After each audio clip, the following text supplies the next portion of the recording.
So one of the reasons why I wanted to do this podcast was because, you know, at an age where we can look back and be like, yo, what the hell happened? Yeah. You know what I'm saying? So I can, you know, live this second half out. It makes sense to call it like, you know, look at it as like, damn, what can I do well? What do I really want to do and do it now that I should have done when I was 20? Yeah. So I don't have to really think about it for now. You know what I'm saying? For the second act, the second Yeah. half. Yeah. That's what Dorian Yates was talking about it on this new show, Joe Rogan. You know Dorian Yates, right? Yeah. Mm-hmm. He like, that's what he was saying. That's why athletes come back. They don't get, because it's hard to find something else that they can do to earn money. Mm-hmm. So he was like scared, like, damn, what the hell am I gonna do? And he was able to do a bunch of stuff that he's good now. And he's happy because he did what he wanted to do when he was young, since he was like 19 or something like that, was work out and be the best. That's all he cared about. Until it came down to a point where he had to say, I gotta do something else. What am I gonna do? I don't know what I wanna do. Yeah. Because I'm 40, divorced, remarried. So I'm giving it a second go. Brave. Yeah. That's very brave. But that is no joke, because I still have PTSD, right? Post-traumatic syndrome, yeah. I do, yo. That joint is real. I never thought it was going to be real, because when my wife starts to get upset and start saying stuff that reminds me of my other situation, I get scared, yo. Yeah. No, not again. Yeah. For real. Well, what did you learn from the first situation as far as being able to handle when those incidences occur? Do you just let her like express herself and get the frustration out, and then you're like, Yep. alright, and not react to it crazy, Yep. and then come back maybe like, and then come Yo, back and talk about it after? exactly. That's exactly what I do, yo. Yeah. I let her say what she got to say, because I'm not talking to an unreasonable person. Yeah. Because the first thing I learned from my first experience is what I didn't want. What I didn't want. Once I knew what I didn't want, obviously there's you can think about your fiction about having the most beautiful woman and understand like everything is 100% all the time. You gotta forget that. Yeah. That don't exist. Cause I fight with my girl, but I do exactly what you were saying. I let her think about what she said. Is she right? Yeah, my boy was telling me, he was like, yo, man, he's like, yo, you gotta take he was like, yo, just take a beating. He's like, sometimes you just gotta take a beating. What he meant was, sometimes when your girl is like in her zone and she's so upset, the more you like it's like she's on fire, right? And the more you respond to it, it's like you're bigger. like gasoline. And you're just making this shit worse. He was like, yo, just take the beating. Just take it. And then, come back around. Maybe a day or two later, you like, yo. And and you may say something, or you speak on it and at that point, you're not really fighting. Yeah. You're not really arguing at that point. You might be able to get your little words in, what you wanted to say, or express how you understood where she was coming from. Yeah, like when she's going in, I whatever I disagree with, I say something. Whatever I listen, but first I gotta listen to what she's saying. So you gotta listen. There may be some things that you don't really have a good comeback for that, because she might have got you on that one. Yeah. You know what I'm saying? But there's those instances where they may say something that you completely disagree, and then you gotta interrupt, because you can't let them go and you gotta sort of put a boundary right there, like before it goes somewhere else that it gets crazy. Yeah. Because sometimes they take freaking arguments elsewhere. Like, what are you talking about? That's when it gets crazy. That's when you can't help but react. Yeah. So that's what. But for the most part, I let her speak, and whatever I don't agree with, I let her know right there, and then we continue. And then, depending on the time of the day, if we argue early, but we don't like to like go to bed angry, so we give ourselves a little bit of time, and then we come back. Sometimes it hasn't gone longer than a day. No, that's good, man.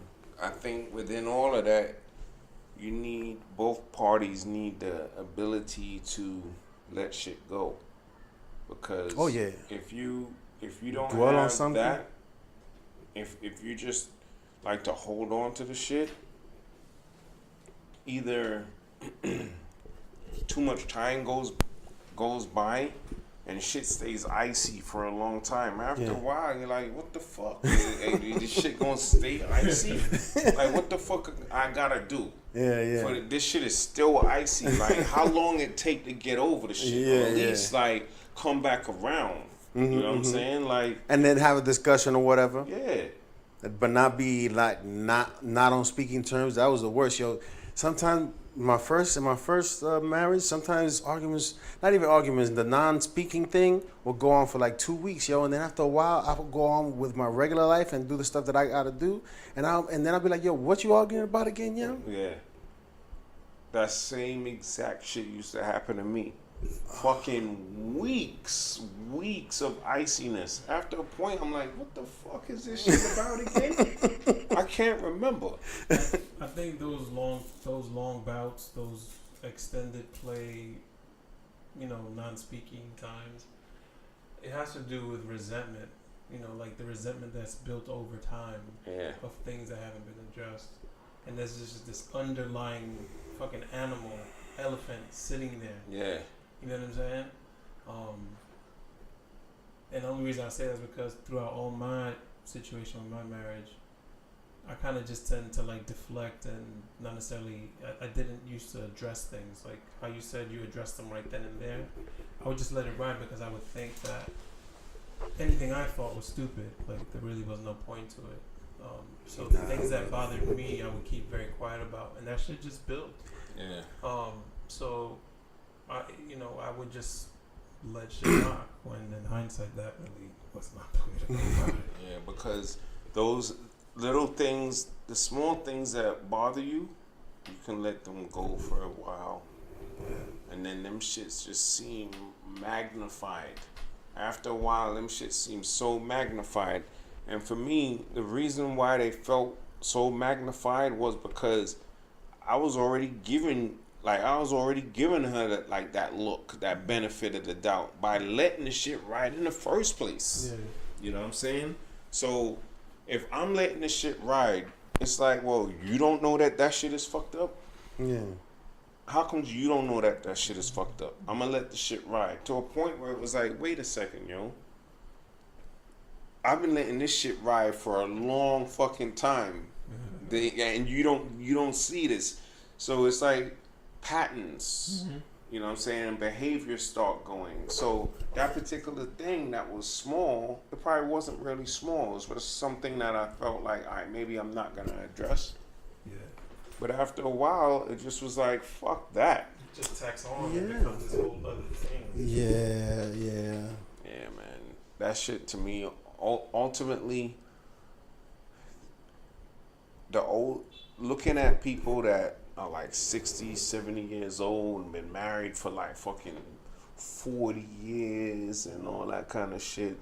And these people will be like, yo, that shit wasn't always smooth. Nah, yo. We had our ups and downs. We had times where we thought that we were going to quit. Still together. And we still together. It just goes to show you that you gotta have that rebound type of thing there. Yeah. The capacity to do it.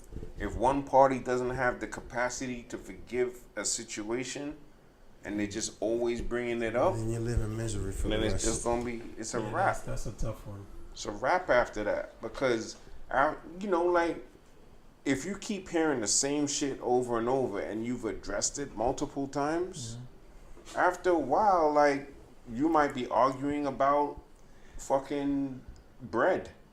Yeah. And then the shit from before that you resolved already comes right into the mix. And you're like, what the fuck, man? Didn't we talk about this 1,000 times? We got to do it one more time. That's something that a woman or a man has witnessed in his lifetime and saw the messed up. You know, because I'm a lot like my father sometimes, yo. Like just chilling, don't want to do nothing, watch TV or do whatever it is I need to do. Mm-hmm. You know what I'm saying? And I can't do that because I got kids. And I remember how I used to feel. So now it's much better. You know, I do the things that I need to do with them. Yeah. Or I try at the most that I can. You know, and it's difficult because I didn't live with them for most of my life. Mm-hmm. So now that they're with me, well, one of them, you know, is difficult. It's difficult to get back into the swing because when you don't live with them, you're going about your life. Yeah, now that when they come back to your crib, you gotta switch it on. You know what I'm saying? You can't go back to your regular life. Yeah, you gotta be full focus at that point. Yeah, and it's challenging. It's challenging. It's tough. It's tough. If it wasn't for my wife, yo, I probably would be, before my wife. I was dating. I probably dated a few chicks, and it's like, yo, this ain't for me, yo. Yeah, I can't.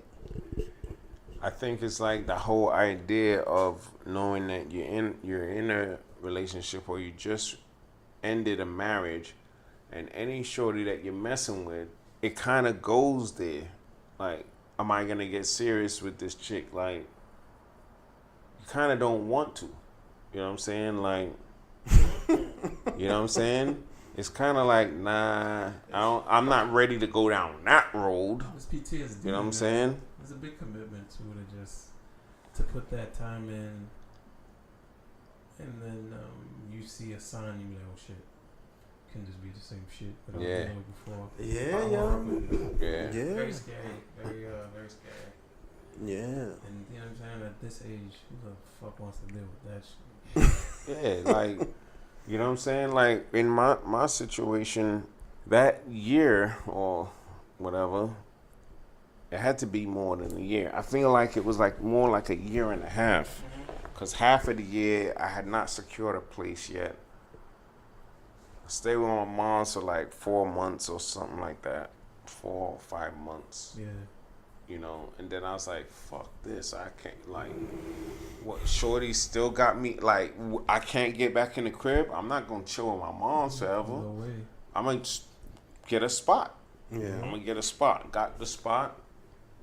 And the first year that I had the spot, it was weird. Because I'm like, yo, I'm in here completely by myself.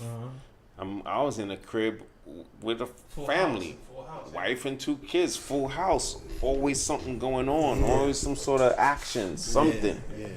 To come to a crib where it's fucking just dead. Crickets. You know what I'm saying? I fucking slept on the couch every fucking night. And I got a bed. And I still slept on the couch. Like, fuck this.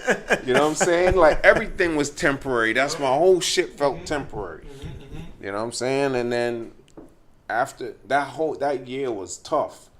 And after that, I was like, fuck this. I am not going through this shit. I'm not tolerating not a motherfucking thing. Yeah. Like, because I had already gone through the rough part of it. So I got to a point where it was like, yo, either you rocking with me on a level or you are not. It's either that or it's not. Yeah. You know what I'm saying? That whole teeter-tottering and fucking eggshell shit, fuck that. You know what I'm saying? It is what it's going to be what it is. Like, if I'm going to be in it to win it, shorty got to be in it to win it too. And I don't want to feel like I got to tiptoe around shit and, oh shit, that's a fucking argument missile coming. I got to duck. Yeah. You know what I'm saying? Like, come on, man. Like, all that extra shit is bullshit, man. I don't have time for all of that extra arguing, and it really means nothing. It's like, all right, you got a disagreement? What is it? What's the problem? Yeah. Okay, that's what it is. All right, you know what? My bad. Or vice versa. You know what I'm saying? But it has to be a my bad for I understand what I did and how it could have offended you. Yeah. I understand that Yeah. part. But then there's sometimes where, yo, you think she may be thinking too deep into it, and it's like, yo, it wasn't even about that. Yeah. You know what I'm saying? Yeah. So that's where those are the biggest conflicts right there. When you just can't reach an agreement and you're willing to agree to disagree and move on. Yeah. Because you're not gonna agree on everything, yo.